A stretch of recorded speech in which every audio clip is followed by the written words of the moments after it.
Thank you for joining me for another Quick Hits conversation. I'm Dr. Robyn. With me today, I have Ed Samuel. He's a career coach at Sam Nova, helping mid to senior level leaders get better place, whether they are working or in transition. I have Dr. Mohan Ananda. He's been a scientist, a lawyer, a serialpreneur. He's an author, and he's helping people succeed at business. And I have Karen Loomis. She's the founder of No Moss Brands, and she has 20 years in marketing and branding experience. She is a professor at Grand Canyon University. She's passionate about social change and is currently writing a book. The question I have for you today, how much emotion is too much for a public or a work setting?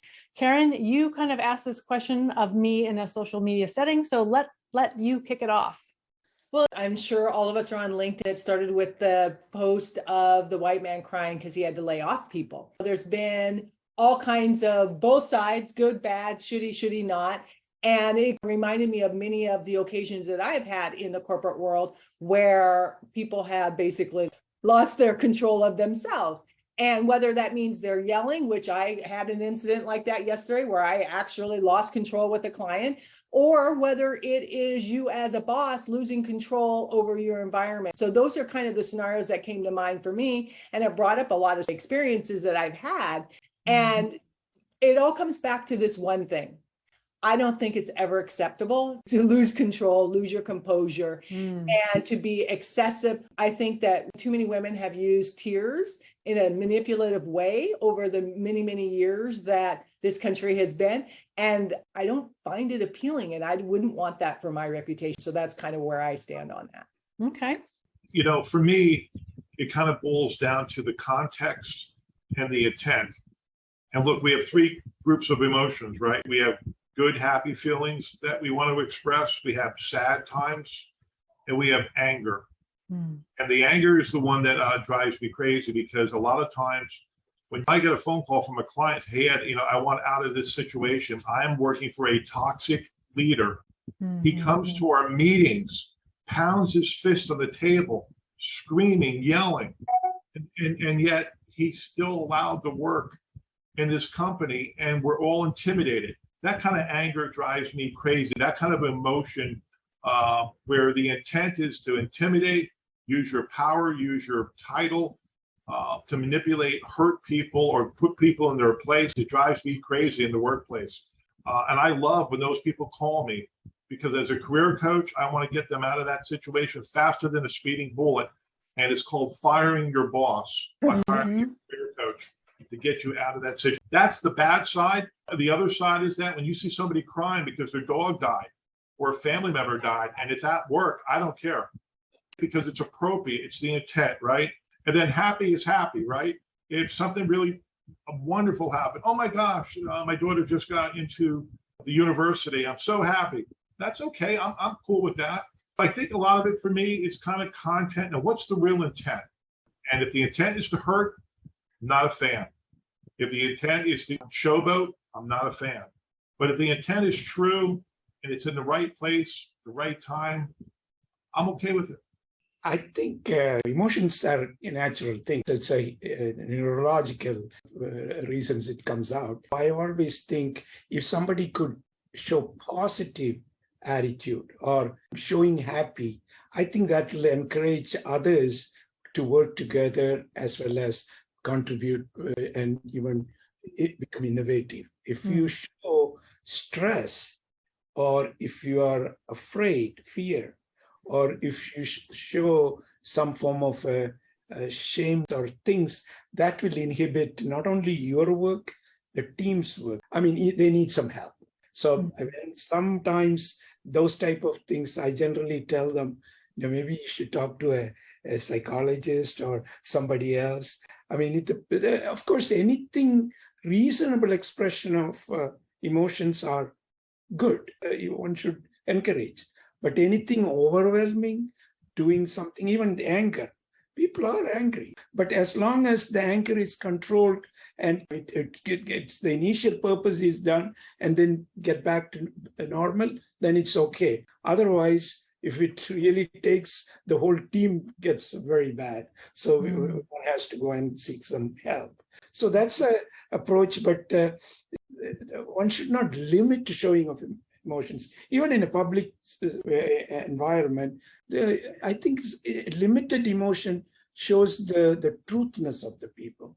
I mean, so it has to be handled carefully as well as in a supporting way. And I think there's some about what emotions you're allowed to show, because I agree with you, Karen, over the top is too much. And Ed pounding the table, intent is important, but if you're super stoic, that's not good either. And I know when I was in the corporate world, as a woman, I knew I wasn't allowed to be really angry. Like I couldn't be angry. That wasn't a thing. In an attempt to control that anger, sometimes I would end up in tears and not crying, but I would have tears because I was just so frustrated and I had no out for that. And I think that we see that in the professional space where we don't give people the ability to express emotion in an effective way, except men. Men seem to be allowed to be angry. That seems to be okay. Yeah. I would just throw out another point here that I do hundreds of assessments around people's personalities, and it's the nature of the work that I do. There are some people who are just highly compassionate, and there are also some people who are highly detached, right? So some of this question about emotion is also tied to our DNA, how we were wired right out of the box. So some people are highly emotional, and then I have to take a step back and say, is that because who they are? I don't have a right to tell somebody, don't be highly compassionate, because that's how they were wired. Right. Just like I can't tell somebody, you better shed a tear, when I know they're wired to not shed a tear for anything, for anybody, because that's who they are. So I think there's a factor involved in this that weaves itself into that you just have to be aware that everybody's not the same when it comes to emotions because of our personality. I had some experience where some people are very egocentric. That would not be a good thing, especially in a growing company, because you need to appreciate other people. You have to give them credit. You have to really motivate them. So the leadership, if there are some egocentric leaders, I think that's a step for failure. I think we have to be careful that we don't use the word intent incorrectly, because I used to do that too. I'd say about verbally abusive people, well, they didn't intend to hurt me with their words, but ultimately I was hurt. You look at intent, maybe they didn't intend to, but if they've already been told, when you react like this, it hurts my feelings. And if you continue to act like this, there's going to have to be a change somewhere. So intent can't be the 100% definer, because I do find that people use their emotions to manipulate. And that's where I get a little bit uncomfortable about that part of it. Yeah, I agree with that. I was on a call once with somebody who was screaming and yelling and carrying on and threatening to fire everybody on the call. And I realized the only person on the call he had the authority to fire was me, and I couldn't solve the problem because he was screaming and yelling and carrying on.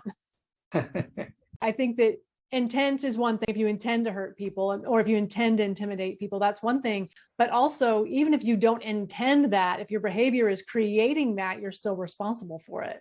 And especially as leaders, I think that we have higher expectations for our leaders. I'm not taking away from the fact that our leaders are also humans as well. And we all have human emotions. And certain days, those emotions are going to rear their ugly heads at the least perfect moment.